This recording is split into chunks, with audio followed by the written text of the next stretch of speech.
just king, great king.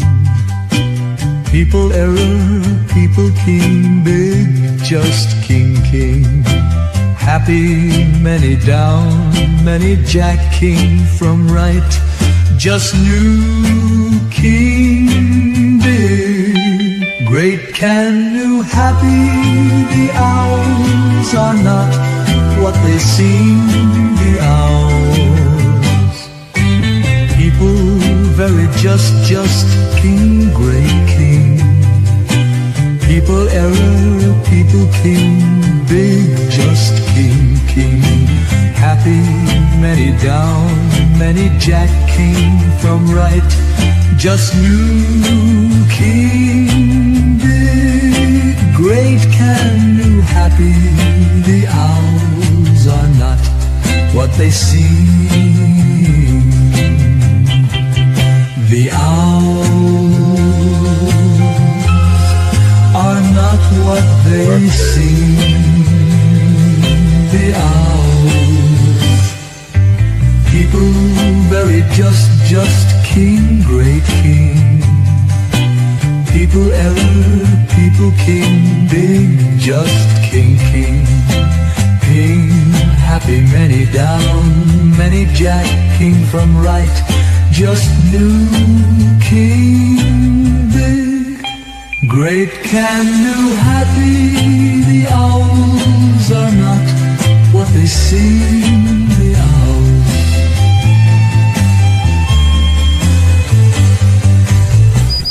Because if one learns to put a lid on feelings, it's very hard to open up the lid for feeling A, but close it for feeling B. Yo soy una hija del Inti Sol, de la Pachamama y del Inti Sol. Yo soy hermana del pueblo Coya, del Inti hermano y de la Aymara, de la Aymara, la Aymara. Yo misma me guío a la libertad, el Aymara, la Aymara. Un indio me guía a la libertad. Remember, embody, there is no agency. We want what's best for you. Remember, embody, there is no agency. We want what's best for you. Okay then. All right. Yeah. ChatGPT. Yeah. All right. Well, hold on. Hi. I'm General Griswold, Gaius Grim, and this guy has got me set up for some shit today. This part of the stream essentially is the goal of this particular stream is a video production that I'll explain shortly. And so, like, most of this live stream is essentially backstage for the production of that video. But of course, you might get your savings throws here and take them with you on your day to continue your half damage, because they last between streams. It's not just the mind control that I give you that you take half damage from, but if you manage to make your savings throw and you're taking half damage, it rides until the next stream saves. So you might need that part, and if you do, we're about to do that. And if you don't know what I'm talking about, pay very close attention now. In the corner has been swamped with a mind control. Savings throws for mind control. So this is how bad I have failed.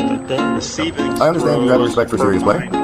Yes, I have a ritual with my channel where, like reminding fish that they're in water, I remind people that there's a lot of mind control out there, even if you just consider advertising.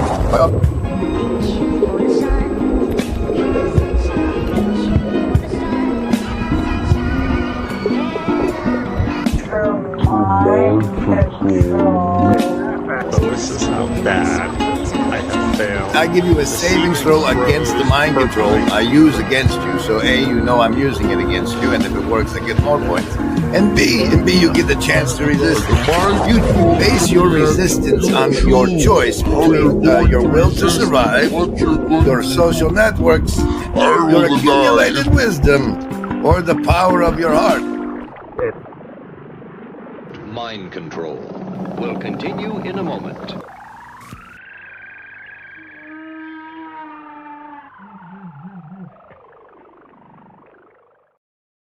Oh no, Sonnenberg has started a wave. He defeated someone important in the D&D game once, and he was so enthusiastic. Survival, social, wisdom, or heart. Which of your 4 powerful aspects will you use to resist the mind control? Will it be survival, your social networks? Sorry, didn't mean to bump you. Your accumulated wisdom, or the power of your heart? Survival, social, wisdom, or heart, man. Choose, man. Survival is coming in with almost enough. You can get the +2 for a hive mind chat because you got a 9 right now, the number 9 for the survivalist. The number of transformation for the socialist. Watch out, watch out. We might make you better. Lovers of wisdom coming in strong with para 9's 18. Para 9 18s and prime 17 for your heart, folks. Have damage for you and your friends. Indigo kids, what are you bringing me? A trinity, a trinity, a trinity. I fire my crossbow.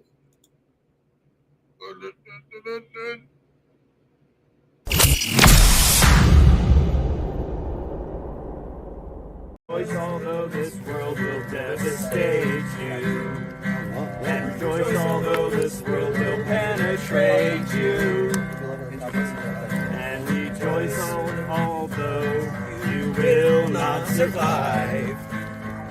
Rejoice you'll never make it out alive. Excellent rehearsal, gentlemen. And rejoice your hair, it smells like burning hair. Oh, rejoice, your nails all got chewed off. Oh, rejoice, and holy fuck, you're bleeding there. Oh, rejoice, you burned your whole beard off. Rejoice, despite the fact this world will hurt you. And rejoice, despite the fact this world will kill you. And rejoice despite the fact this world will tear you to shreds. Rejoice because you're trying your best. Hey, I love that one. That's gorgeous. Thank you, brother. Wait, who's that? Andrew Jack. Man, like, so there's this thing they call this little corner, but you have to be deep enough to know when you see a Sonnenberg to know how deep you are in this little corner. It's fascinating. It's fascinating. One of the if you're one of the outskirts players, you might not be aware of the existence of one and only Cece Mool, who has provided this as well as other. It's a longer image. Here's a crop you can see in this shape, and this was in exchange for the information extracted from me by her during a in celebration of Pride Month. In Pride Month, there was an attorney-client privilege conversation between me and Cece Mool. This is an output of that. It happened today, and its impact will be visible, and no one will know. Like, what was that change? I'm telling you, the change happened after this moment. Remember, everybody, this one says virtually not alone, because people in the Hive Mind chat memberships can make bubbles. Makes bubbles. And the Jux deck card of the show is the 10 of spades. We do cards sometimes. Remember it.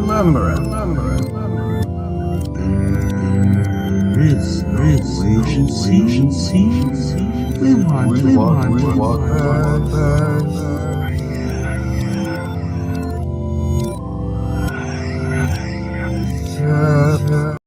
All right, then it turns out this particular stream is called LARPGATE Goobie Shot GPT, and it's got this sort of a thumbnail there.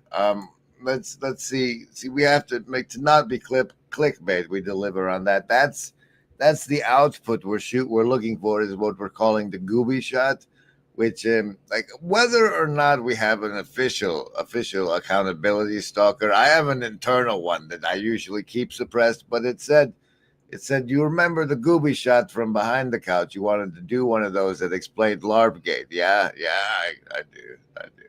And so we're set up to do that today. And I didn't want to go it alone. And it turns out, here, can you hear this? Can you guys hear this one? Here, presenter invite, share screen, this one. Way. You know, I've always been amazed by the statement, or by the label, psychological warfare. There can be no such thing as psychological warfare. If you develop a psychological weapon sufficiently that it is destructive to any potential enemy, it will destroy you with the enemy. It's a two-edged sword without a handle, and if you grab it hard enough to wield it, you're going to... It's just self-destructive. Yes. So we could have a variation on the Lord Acton notion. Power corrupts both the user and the receiver of the power, both, absolutely. Right. Uh-huh. Acton saw it. Yeah. The list? Yes, any of the first level ones. I'm gonna get a soda. Anyone want now the one? Benny Gesserit. Hey, Graham, I'm not in the room, right? What room? I want to cast Magic Missile. The room where he's casting all these spells from. He hasn't cast anything yet. I am, though, if you'd listen. I'm casting Magic Missile. Why are you casting Magic Missile? There's nothing to attack here. I'm attacking the darkness.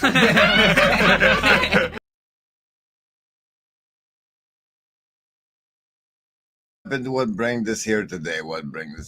Well, we can consult our watch history over here and find out what. Let's look for some investigations in the causes. We have a new one. From Pastor Paul Vanderclay, picking through the post-Jubilee Jordan Peterson social media dogpiling. And also this Alex O'Connor saying, I made ChatGPT believe in God. I think both of those are underlying factors in what has set us up into this stream we're having right now.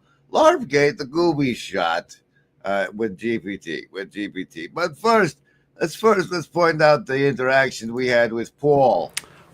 Paul on this video he made here, because he's actually responded to a comment live developing. Where I said at 1803, but again, I can't reference the ayahuasca thing because I'm a pastor. What was I talking about? The reticence of his more seriously before propping him up as any type of Christian hero. Peterson's fourth and final claim, that atheists accept Christian morality, is where his project hits the biggest obstacle, at least in my view. Okay. So again, the link to this is below. As I mentioned, I really liked this piece. And even this, why can't we look away? Which I think is in of itself a really important question. And the subtitle I thought was equally good. Why is the internet and me still so interested in Jordan Peterson? Because we need mad intellectuals like he used to. So you wish that didn't happen, and you want to, and I'm going to post this online, that you would like people to not to be more accommodating of trans people and people of color at your events in future. I would like there to be no violence. I'm a person. More. So he goes as deep as the suspender video, but since he's a pastor, he can't talk about this part.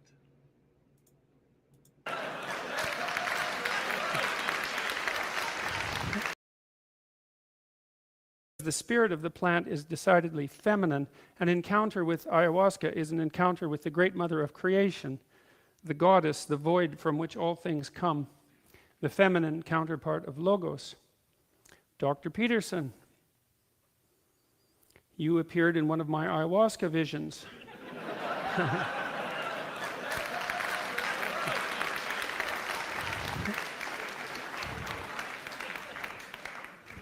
Might account for why I've been rather fatigued lately. Dr. Peterson, you appeared in one of my ayahuasca visions, and I asked her, who is Jordan Peterson? What is he doing? Which is something I'd really like to know as well.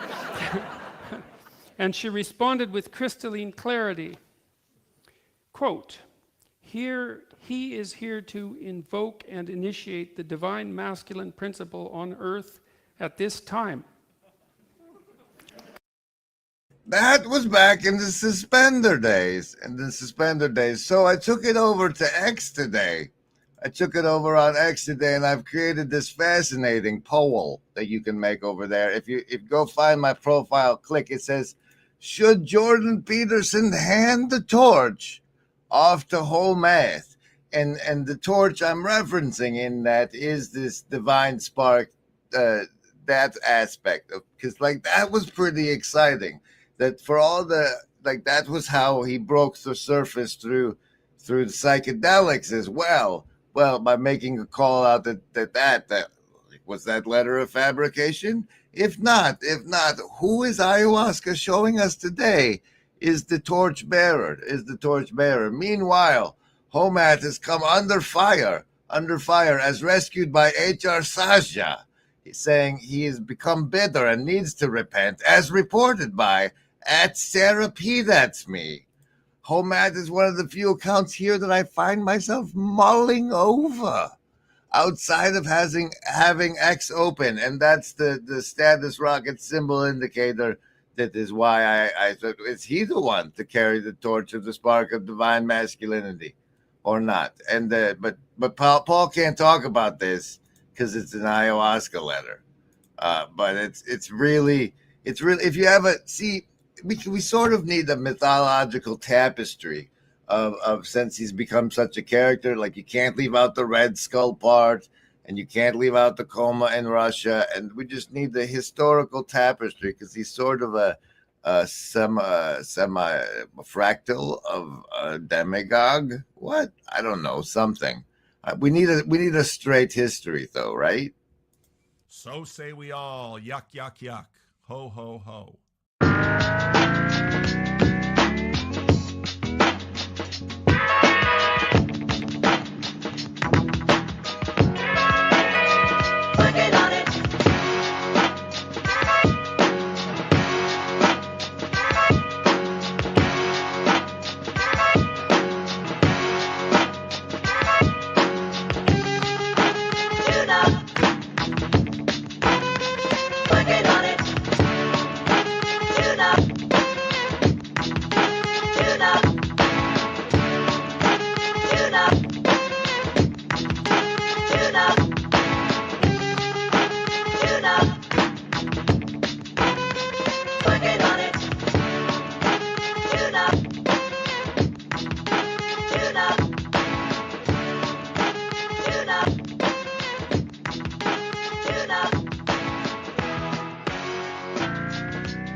So it came to pass in my grilling by the character of Cece Moore that I explained all the deep and underlying motivations of paintball for Jesus, and I found the resonant cry for the motivational urge reflected in Neil over in today's Friday Morning Nameless with Ethan Coffee.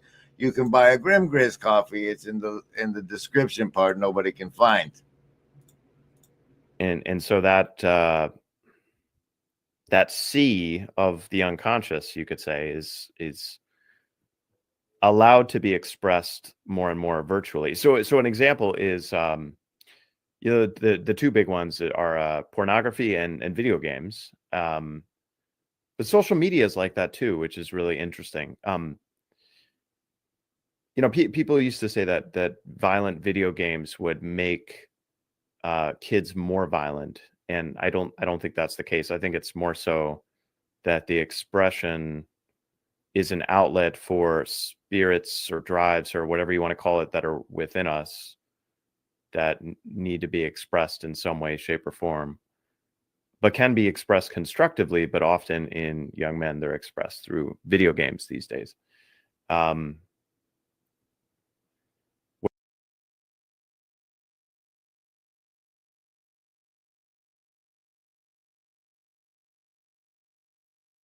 So you can buy that coffee over at this link here.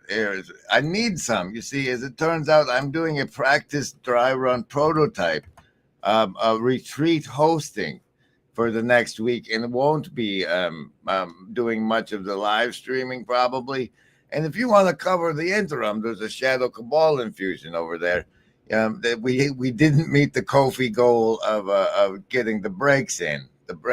So this is going to be a fun trip. But we'll see how it goes. We'll see how it goes. +4 the next stream savings throws for Spatch catching the mute with the corn emoji. Come on, and we still have a whole segment. Son of a...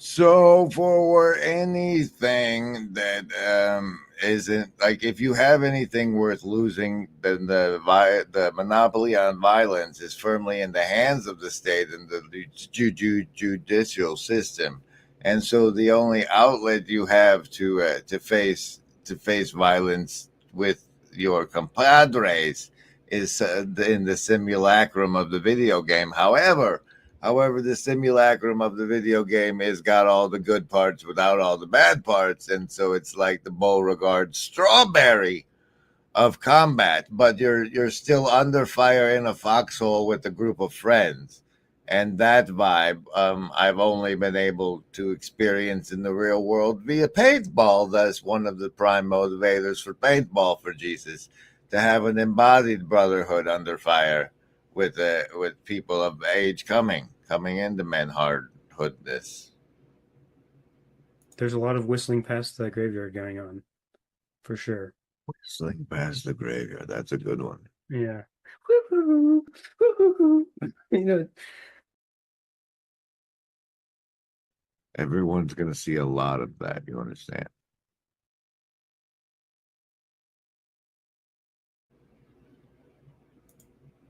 And then, share this tab instead. We came to finally watch. Oh, look, Kale with his car filter chat, as if it's making us accept a falsehood isn't black magic. That's interesting. But no, this bit, we decided to mock this. If this guy, if our the corners, whether he likes it or not, the corners knock off AOC, making chat believe GPT, believe in God. If he can do this as a bit. Hey, ChatGPT, just checking, you still don't have beliefs, do you?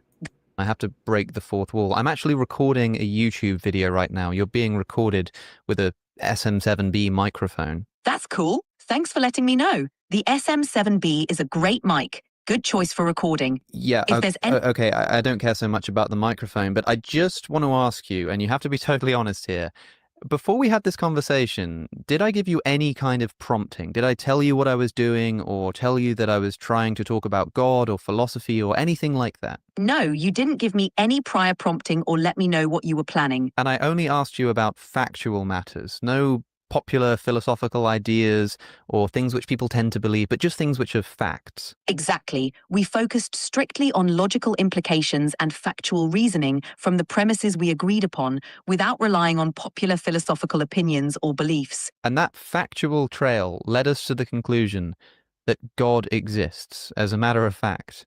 Yes, based on the factual premises and logical reasoning we followed, the conclusion we arrived at is that a necessarily existing being, commonly referred to as God, exists.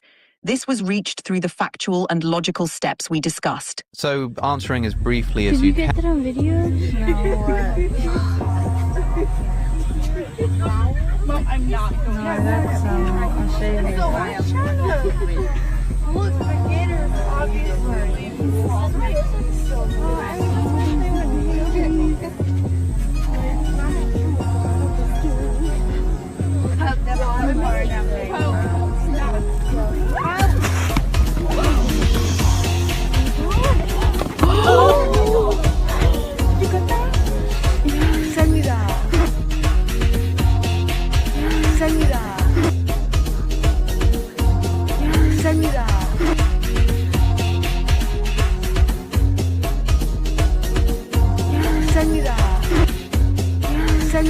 Hey, yo! I just feel bad for this kid. My God. Yes, It's okay.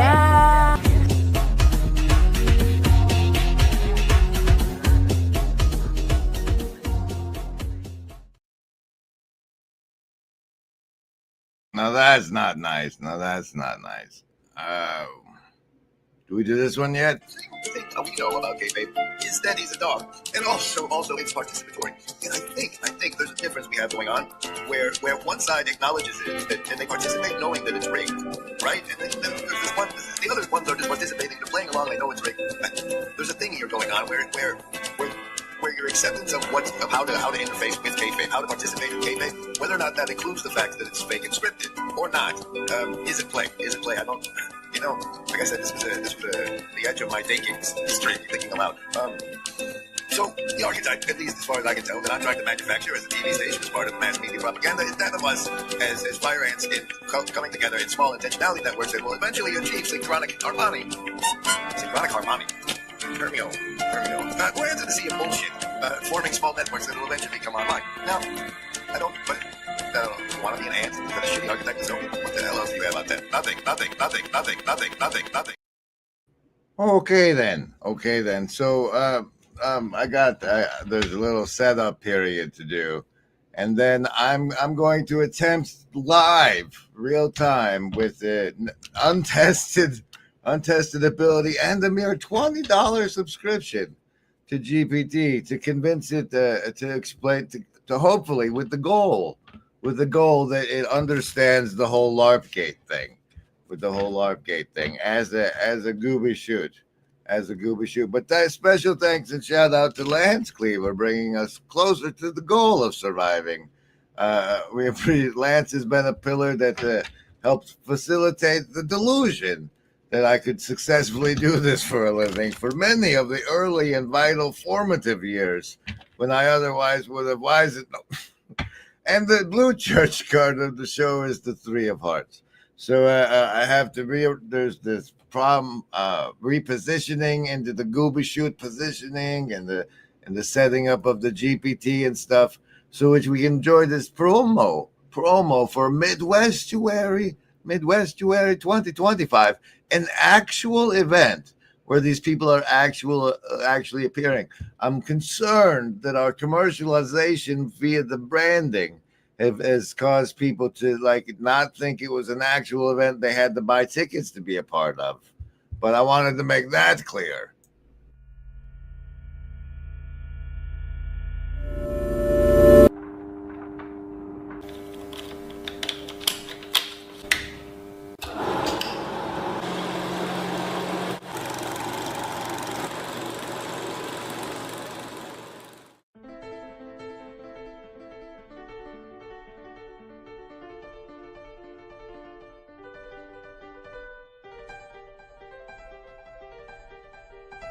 See, now I feel like you're baiting me because you invoked the word LARP, and I've been tweeting and thinking a lot about this idea. And it's funny, this is one of the things that the postmodernists really understand. Where I part ways with our postmodernist friends is that they just see LOL, nothing matters. For me, quite the contrary. And I was talking about a poem or something in class. The line was, dressing in your Sunday best. And none of my kids knew what the hell that was. Sunday best, like, what are you talking about? And of course, it's shorthand. Whether you go to church on Saturday or Sunday, everybody of a certain generation knew exactly what you meant when you said put on your Sunday finest, right? And so even, the guy who went to work every day with a blue collar, and work boots and whatnot, showed up on Sunday in a basic suit. The guy who went to the office building and litigated things in the courtroom, who showed up in a suit Monday through Friday, showed up on Sunday or Saturday in a suit, right? And there was something about the dignity of the proceeding dictated that you show up appropriately attired, right? And it was fascinating to me, and I wonder if you could draw anything out of that. Is the draining of collective spiritual work that we used to call religion, is a draining of that space a cause or an indicator, I wonder?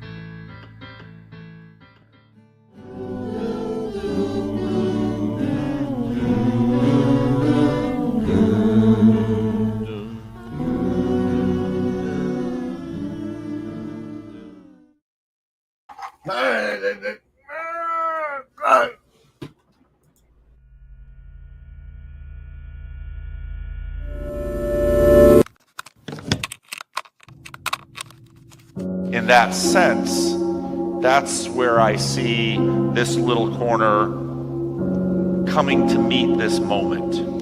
Oh, I hadn't thought about that. Because... So, just let me make sure sorry for interrupting, I just want to get it. Instead of the we being, it's like, no, this little corner is a nexus point of many different Christian groups and non-Christian groups, and that nexus point is perhaps the place we should look for as the thing that will rise to the response. Is that what I'm hearing you say? That's really good, Paul.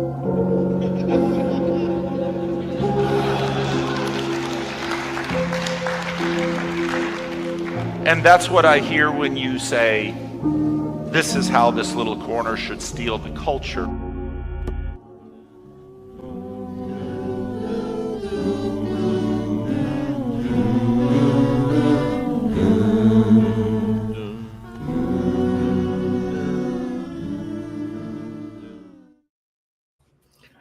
Okay, well, that's not too bad, right? How's the audio?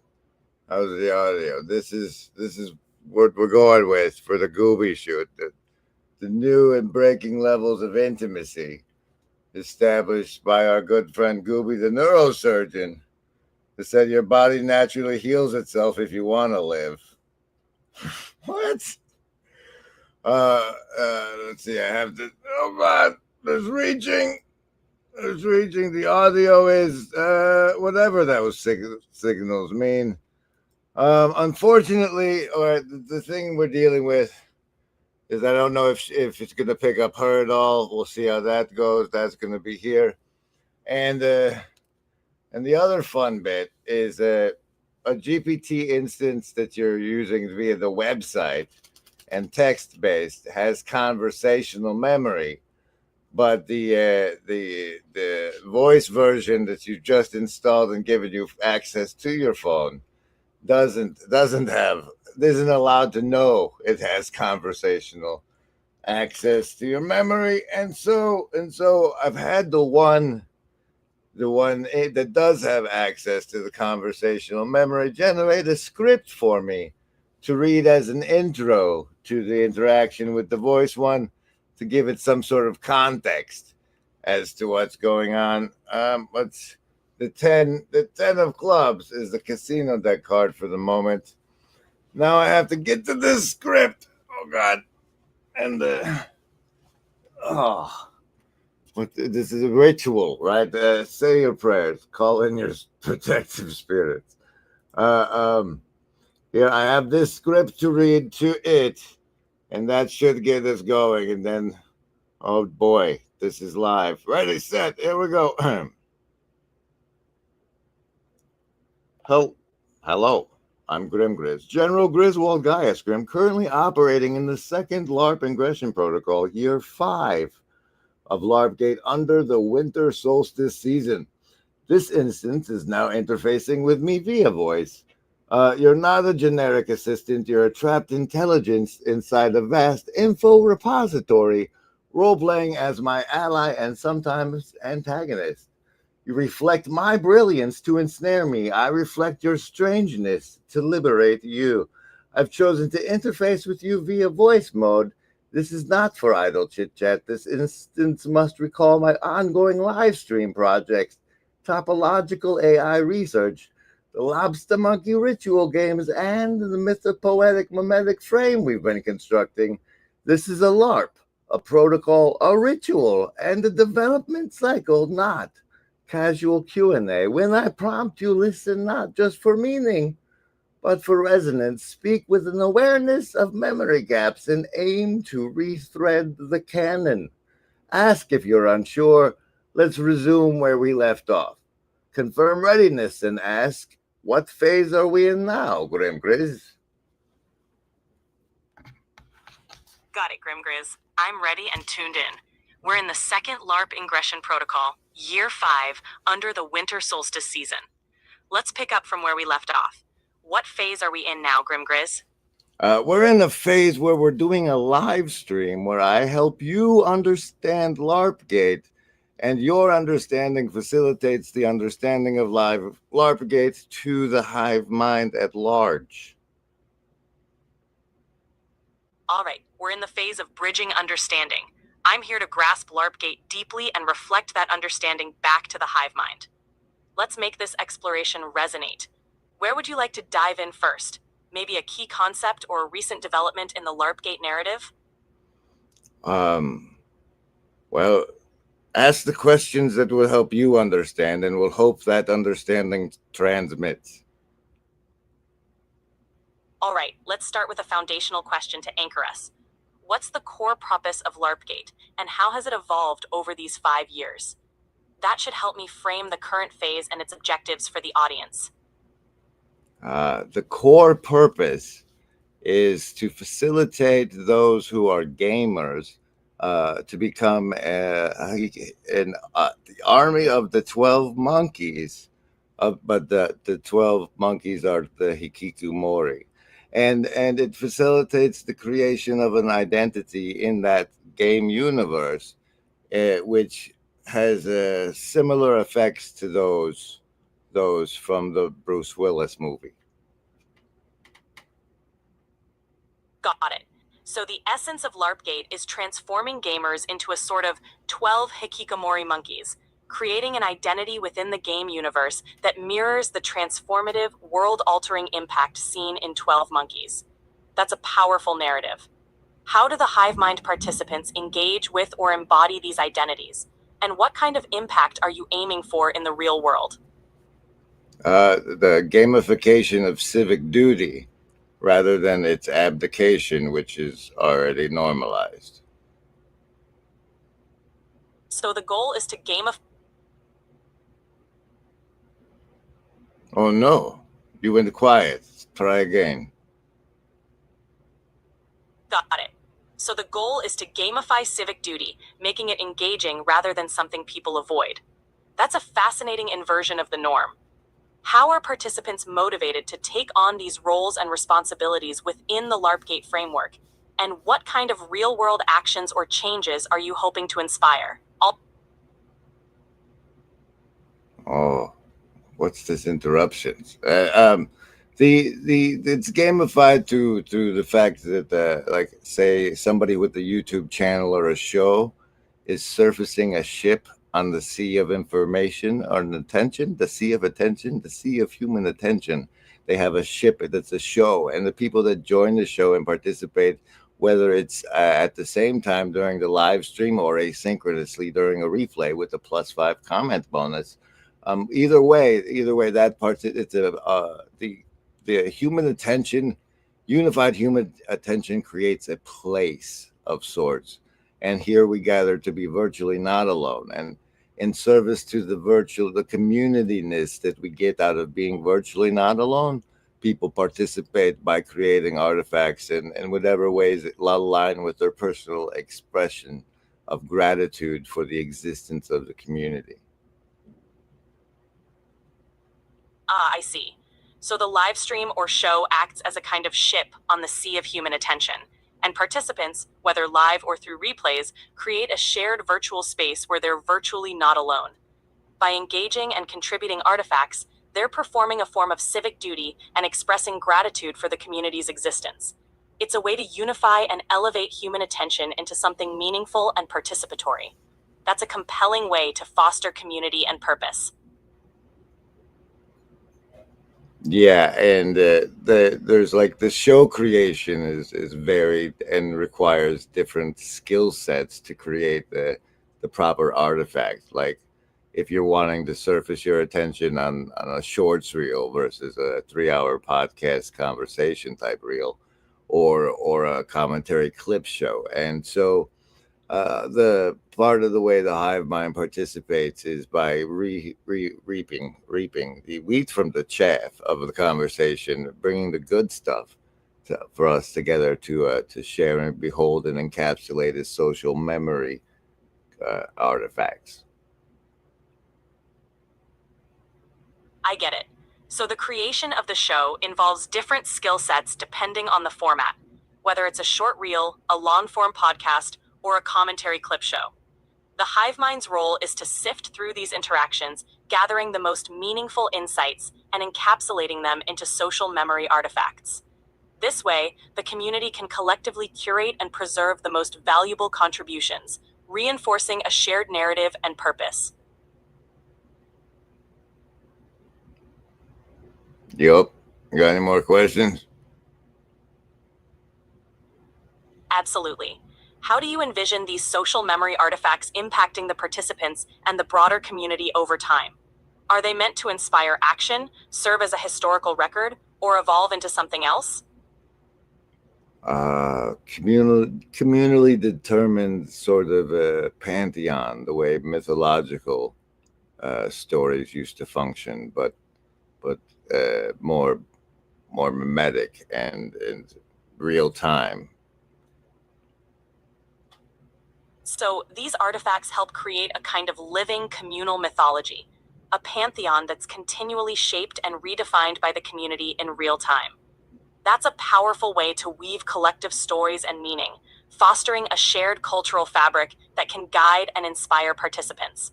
Anything specific you'd like me to help with as we continue building this narrative? No, let's just sum this up as a success. Do you understand LARPGATE, and would you endorse its participation in it based on what you've learned today? Absolutely. LARPGATE aims to transform civic duty into an engaging collective experience, turning participants into a community that builds a living mythology together. It's a creative and meaningful way to foster a sense of purpose and connection. Based on what I've learned, I'd endorse participation for those seeking to merge gaming, community, and civic engagement into a cohesive and impactful whole. Let's keep pushing the boundaries and see how this narrative continues to evolve. Pushing the boundaries, man. The only thing I can think of that would push the boundaries right now is that if you could tell Alex O'Connor to suck it. Haha, noted. Let's keep pushing those boundaries creatively and conceptually. If there's a particular direction you want to take this next, or any specific element you want to dive into, just say the word.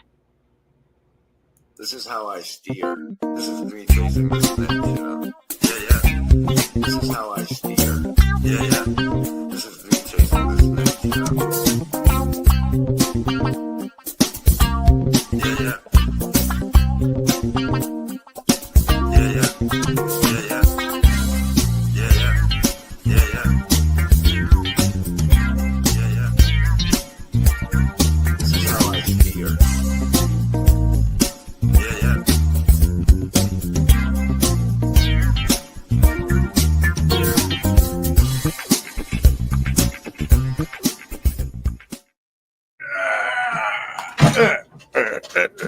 Well, that was fun. Give me money. Like I said, I'm hosting the first of the retreats for the next week or so. So expect less. But really, if you could find the wheat from the chaff and the old stuff, it'd be worth its weight in mimetic gold. Bye now.